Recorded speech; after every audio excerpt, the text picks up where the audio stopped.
নমস্কার, we learn ইনভেস্টিংয়ে আপনাদের সবাইকে স্বাগত। নতুন বছর ২০২৬ তো শুরু হয়ে গেল, আর বছরের শুরুতেই আমার পোর্টফোলিওতে থাকা মার্কিন স্টকগুলো সব লাল। এটা কি শুধু আমার সাথেই হচ্ছে, নাকি গোটা আমেরিকার বাজারেই একই অবস্থা? কারণ আমাদের নিফটি আর সেন্সেক্স ওগুলো তো উল্টো দিকে দৌড়ে নতুন লাইফ টাইম হাই বানিয়ে ফেলল। না, এটা একদমই আপনার একার গল্প নয়। গোটা আমেরিকার বাজারই বছরের প্রথম সপ্তাহে একটু হোঁচট খেয়েছে। আর এখানেই তো এবারের পরিস্থিতিটা বেশ মজার। একদিকে আমেরিকার বাজার গত বছরের দারুণ লাভের পর একটু থিতু হচ্ছে, আর এফআইআই বা বিদেশি বিনিয়োগকারীরা আমাদের বাজার থেকে হাজার হাজার কোটি টাকার শেয়ার বিক্রি করছে। ঠিক তাই, কিন্তু মজার ব্যাপার হলো ওদের বিক্রিতে বাজারের কিচ্ছু যায় আসছে না। আমাদের দেশীয় বিনিয়োগকারীরা ডিআইআইরা সেই সব বিক্রিকে একেবারে পাত্তা না দিয়ে বাজারকে ঠেলে ওপরে নিয়ে যাচ্ছে। বিশ্বের সাথে আমাদের বাজারের এই যে ছাড়া ছাড়া ভাব, এটা কি লম্বা সময় টিকবে বলে মনে হয়? এটাই এখন লাখ টাকার প্রশ্ন। একে আমরা ডিকাপলিং বলবো, নাকি এটা একটা সাময়িক আত্মবিশ্বাসের ঝলক? চলুন আজকের এই আড্ডায় আমরা ২০২৬-এর প্রথম সপ্তাহের বাজারের একটা পোস্টমর্টেম করি। একদম। দেখে নেওয়া যাক আগামী সপ্তাহে আমাদের জন্য কি অপেক্ষা করছে। উই লার্ন ইনভেস্টিংয়ের এই বিশেষ পর্বে আমরা গভীরে গিয়ে এটাই বোঝার চেষ্টা করব। তাহলে চলুন শুরু করা যাক বিশ্ববাজার দিয়ে। আমেরিকার বাজারে ঠিক কি চলছে যার জন্য এই লাল রং? এটাকে বলা যেতে পারে একটা হ্যাংওভার এফেক্ট। ভাবুন, ২০২৫ সালটা মার্কিন বাজারের জন্য দুর্দান্ত ছিল। S&P 500 প্রায় 16%, আর টেক হেভি ন্যাসড্যাক তো প্রায় 21% উপরে উঠেছিল। হ্যাঁ, দারুণ একটা বছর ছিল। তো নতুন বছরের শুরুতেই বিনিয়োগকারীরা সেই লাভের কিছুটা ঘরে তুলতে চাইছে। তাই তো সপ্তাহের শেষে আমেরিকার S&P 500 প্রায় 1%, আর ন্যাসড্যাক 1.5% মতো পড়েছে। ডাউ জোন্সও কিছুটা নেমেছে। সবাই তো এটাকে প্রফিট বুকিং বলছে, কিন্তু আমার মনে একটা অন্য প্রশ্ন আসছে। এই যে এআই স্টকগুলো, ওগুলো তো একটা স্বপ্নের ওপর ভর করে চলছিল। এখন কি সেই স্বপ্ন ভাঙার শুরু?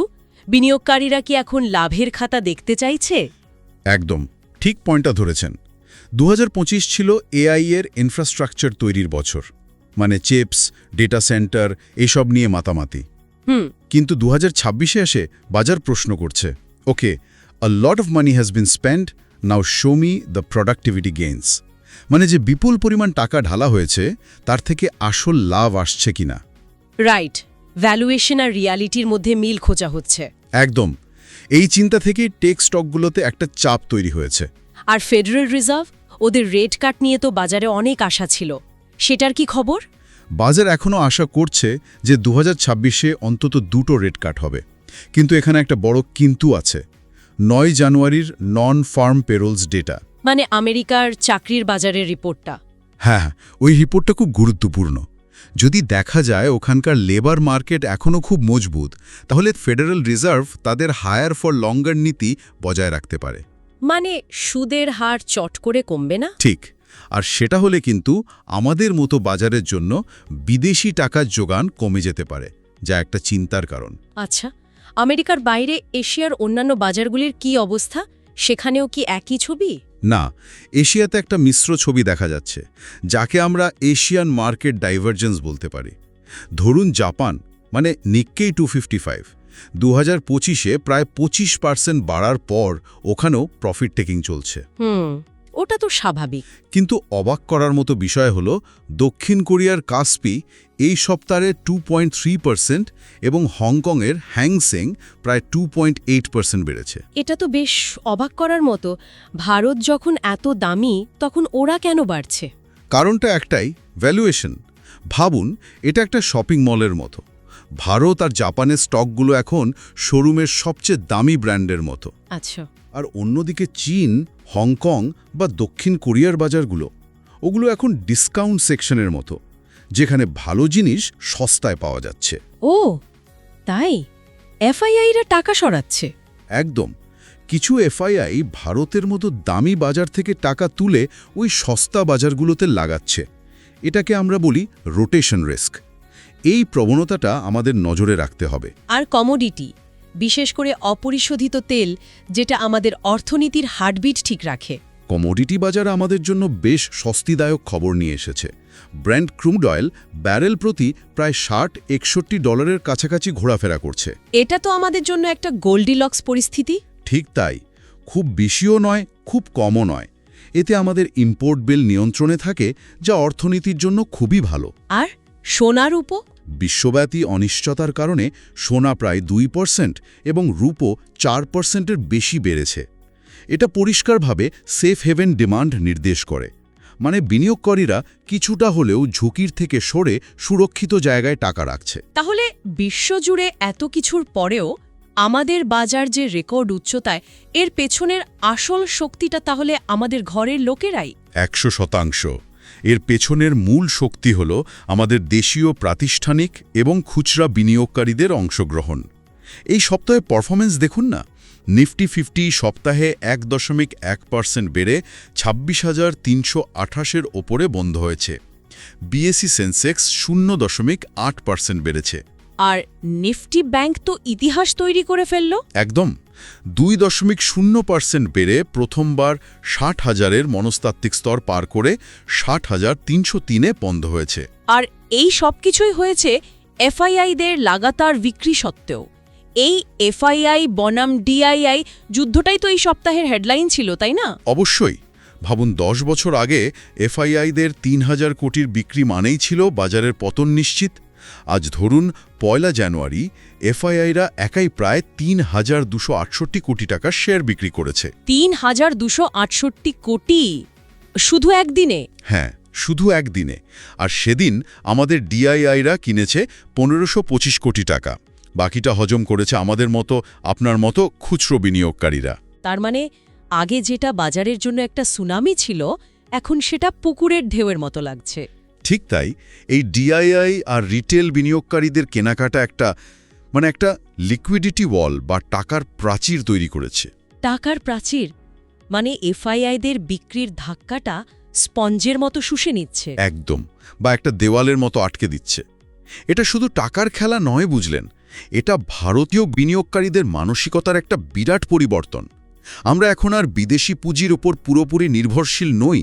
কিন্তু এই যে ডিআইআইদের এত কেনাকাটা, এটা কি একটা ঝুঁকির দিকও তুলে ধরছে না?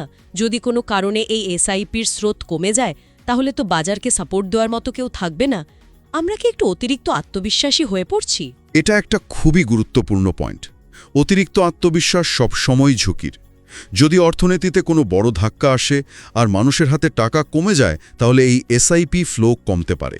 আর তখন এই লিকুইডিটি ওয়ালে ফাটল ধরতে পারে। ঠিক তাই, বাজারের এই শক্তিটা সেলিব্রেট করার পাশাপাশি আমাদের সতর্কও থাকতে হবে। একদম ঠিক। তার মানে গোটা বাজার একটা দিকে গেলেও ভেতরের ছবিটা নিশ্চয়ই আলাদা। এই সপ্তাহে বাজারের হিরো আর ভিলেন কারা ছিল?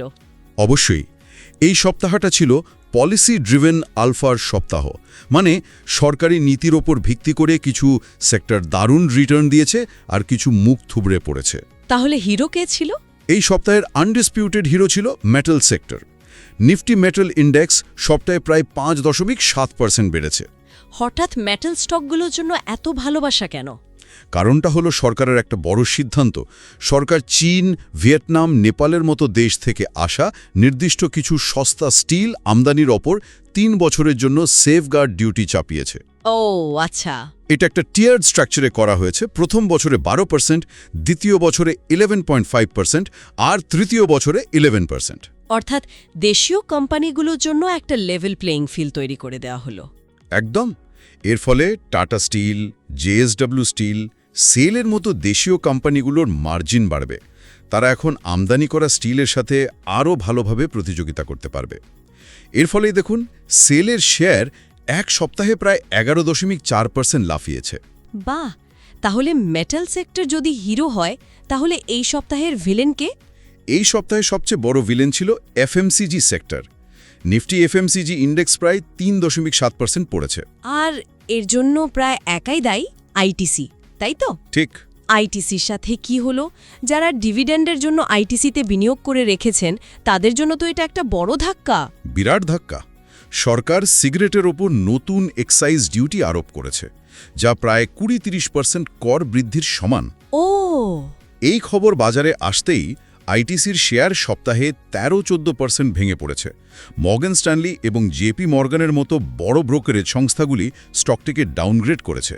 এটা সাইন স্টকসের রেগুলেটরি রিস্কের একটা বড় উদাহরণ, বুঝলেন? মানে সরকার যখন খুশি নিয়ম বদলে দিতে পারে। একদম। এটা তো একটা বড় শিক্ষা। অন্য সেক্টরগুলোর কি খবর? অটো সেক্টর যেমন ভালো করেছে শুনেছি। হ্যাঁ, নিফটি অটো ইন্ডেক্স এই সপ্তাহে প্রায় 3.8% বেড়েছে। এর কারণ ডিসেম্বর 2025-এর শক্তিশালী গাড়ির বিক্রির ডেটা। টাটা মোটরসের বিক্রি 14% বেড়েছে, অশোক লেল্যান্ডের 27% আর টয়োটার 33%। আর এখানে কমার্শিয়াল ভেহিকলের বিক্রিটার খুব গুরুত্বপূর্ণ, তাই না? ঠিক ধরেছেন। অশোক লেল্যান্ডের এমএনএইচসিভি সেগমেন্টে 29% গ্রোথ দেখা গেছে, যা দেশের অর্থনৈতিক কার্যকলাপ যে বাড়ছে তার একটা স্পষ্ট ইঙ্গিত দেয়। মানে রাস্তায় বেশি ট্রাক চলছে, মানে দেশের অর্থনীতির চাকাও ঘুরছে। রাইট।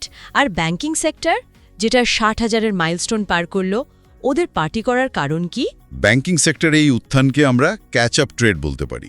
গত 18 মাস ধরে ব্যাংকগুলি নিফটির তুলনায় তেমন পারফর্ম করেনি, যদিও তাদের লাভ আর অ্যাসেট কোয়ালিটি দুটোই খুব ভালো ছিল। আচ্ছা। এখন যেহেতু ডিফেন্স, পাওয়ার বা ক্যাপিটাল গুডসের মতো সেক্টরগুলো বেশ দামি হয়ে গেছে, তাই বিনিয়োগকারীরা এইচডিএফসি ব্যাংক বা আইসিআইসিআই ব্যাংকের মতো শেয়ারে টাকা ডালছে। এখানে growth at a reasonable price বা গার্প পাওয়া যাচ্ছে আর কি।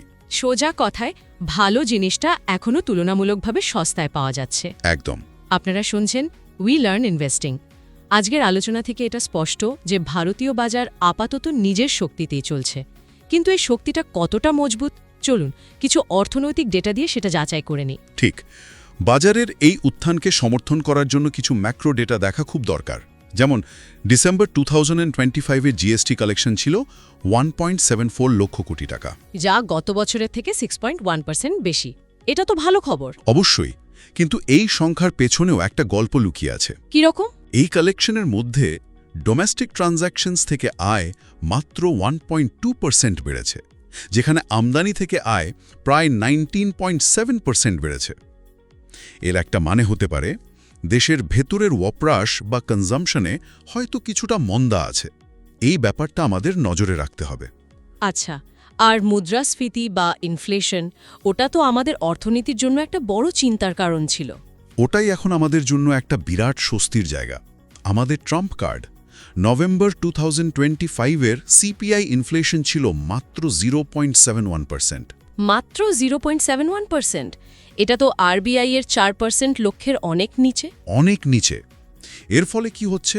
আমাদের আরবিআই-এর কাছে ভবিষ্যতে সুদের হার কমানোর একটা বড় সুযোগ থাকছে, যা মার্কিন ফেডের কাছে এই মুহূর্তে নেই। এটাই ভারতকে অন্য ইমার্জিং মার্কেটের থেকে এগিয়ে রাখছে। তাহলে সব মিলিয়ে ছবিটা বেশ ইতিবাচক লাগছে, অন্তত দেশের দিক থেকে। কিন্তু ঝুঁকিগুলো মাথায় রাখতে হবে। অবশ্যই। আর এখানেই আমরা উই লার্ন ইনভেস্টিংয়ের পক্ষ থেকে আমাদের সেবি ডিসক্লেমারটি মনে করিয়ে দিতে চাই। এই আলোচনাটি শুধুমাত্র শিক্ষামূলক উদ্দেশ্যে করা হচ্ছে, এটি কোনোভাবেই বিনিয়োগের পরামর্শ নয়। শেয়ার বাজারে বিনিয়োগ ঝুঁকির সাপেক্ষ। যে কোনো বিনিয়োগের সিদ্ধান্ত নেওয়ার আগে একজন সেবি নিবন্ধিত আর্থিক উপদেষ্টার সাথে পরামর্শ করুন। একদম। দারুণ। তাহলে আগামী সপ্তাহের জন্য আমাদের কি কি বিষয়ের ওপর নজর রাখা উচিত? কোন কোন ঘটনা বাজারের দিক ঠিক করতে পারে? আগামী সপ্তাহটা খুবই গুরুত্বপূর্ণ, কারণ Q3 আর্নিং সিজন শুরু হচ্ছে। বাজারের ফোকাস এখন ম্যাক্রো ইকোনমি থেকে সরে এসে মাইক্রো অর্থাৎ কোম্পানিগুলোর পারফরম্যান্সের দিকে যাবে। আর শুরুতেই আইটি সেক্টরের রেজাল্ট। হ্যাঁ, আর সবার আগে আসবে আইটি সেক্টরের রেজাল্ট। তাহলে আইটি সেক্টরে আমরা কি দেখব? 12ই জানুয়ারি তো টিসিএস এর রেজাল্ট আছে। ওদের কমেন্ট্রিতে কোন শব্দটা শোনার জন্য আপনি অপেক্ষা করছেন? আমি দুটো জিনিস খুঁজব। এক, ওদের জেন এআই পাইপলাইন কতটা শক্তিশালী, আর দুই, মার্কিন ক্লায়েন্টদের খরচের প্রবণতা কেমন। যদি ওরা বলে যে ক্লায়েন্টরা খরচ বাড়াচ্ছে, তাহলে সেটা পুরো আইটি সেক্টরের জন্য একটা বিরাট পজিটিভ সংকেত হবে। এরপর 14ই জানুয়ারি ইনফোসিসের রেজাল্ট আছে, সেটাও খুব গুরুত্বপূর্ণ। আর অর্থনৈতিক ক্যালেন্ডারে কি কি আছে? ক্যালেন্ডারটা বেশ ঠাসা। 5ই জানুয়ারি আসছে ভারতের সার্ভিসেস পিএমআই ডেটা। 7ই জানুয়ারি মার্কিন যুক্তরাষ্ট্রের এফওএমসি মিনিটস, মানে ফেডের মিটিংয়ের ভেতরের আলোচনা সামনে আসবে। আর 9 জানুয়ারি আসছে সেই নন ফার্ম পেরোলস ডেটা। হ্যাঁ, যেটা আগেই বললাম, এটা এই সপ্তাহের সবচেয়ে গুরুত্বপূর্ণ গ্লোবাল ডেটা। যদি ডেটা খুব শক্তিশালী হয় তাহলে সুদের হার কমানোর আশা কমবে, যা বাজারের জন্য নেগেটিভ হতে পারে। তাহলে এই সব ডেটা আর ইভেন্ট মাথায় রেখে বিনিয়োগকারীদের জন্য কৌশলটা কি হওয়া উচিত, একটা রোডম্যাপ যদি দেওয়া যায়। উই লার্ন ইনভেস্টিংয়ে আমরা সরাসরি কোনো পরামর্শ দিই না, কিন্তু বাজারের দুটো সম্ভাব্য পথের কথা বলা যেতে পারে। টেকনিক্যালি নিফটি যদি 26,100 লেভেলের ওপরে টিকে থাকতে পারে, তাহলে বুল কেসটা কি হবে? তাহলে পরবর্তী টার্গেট হতে পারে 26,500। এই বুল কেসে ফোকাসে থাকবে ব্যাংক এবং মেটালস, যারা এখন মোমেন্টামে আছে। আর যদি বাজার নিচে যায়, বেয়ার কেসটা কি? যদি 26,100 সাপোর্ট লেভেল ভেঙে যায়, তাহলে বেয়ার কেসে বাজার 25,800 পর্যন্ত নামতে পারে। আইটিসি স্থিতিশীল না হওয়া পর্যন্ত এফএমসিজি সেক্টর থেকে একটু দূরে থাকা যেতে পারে। আচ্ছা, আর কোনো বড় ঝুঁকি? দুটো বড় ঝুঁকির কথা মাথায় রাখতেই হবে। প্রথমটা হলো সরকারের তরফ থেকে নতুন কোনো রেগুলেটরি নয়েজ, মানে আইটিসির মতো কোনো সারপ্রাইজ? একদম, বাজার সারপ্রাইজ পছন্দ করে না। আর দ্বিতীয় ঝুঁকিটা হলো চাইনা ট্রেড, মানে এফআইআইদের ভারত থেকে টাকা তুলে সস্তা চীনা বাজারে বিনিয়োগ করার প্রবণতা যদি বাড়ে, তাহলে আমাদের বাজারে বিক্রি চাপ বাড়তে পারে। তাহলে আজকের আলোচনার শেষে আমরা একটা খুব ইন্টারেস্টিং জায়গায় এসে দাঁড়িয়েছি। একদিকে বাজারের প্রাইস সর্বকালের উচ্চতায়, যা মূলত দেশীয় টাকার জোরে চলছে, আর অন্যদিকে কোম্পানিগুলির আর্নিংস গ্রোথ এখনও সেই পর্যায়ে পৌঁছায়নি। একদম, এই প্রাইস এবং আর্নিংসের মধ্যে যে ফারাক, তার উত্তর দেবে এই Q3 ফলাফল।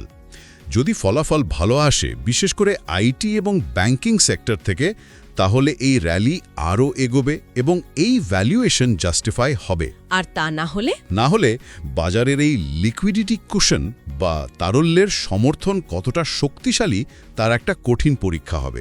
অর্থাৎ 2026 সালটা একটা স্টক পিকার্স মার্কেট হতে চলেছে।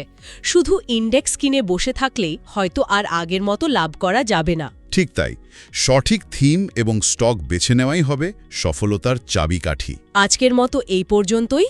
আমাদের সাথে যোগ দেওয়ার জন্য অনেক ধন্যবাদ। দেখতে থাকুন উই লার্ন ইনভেস্টিং। ধন্যবাদ।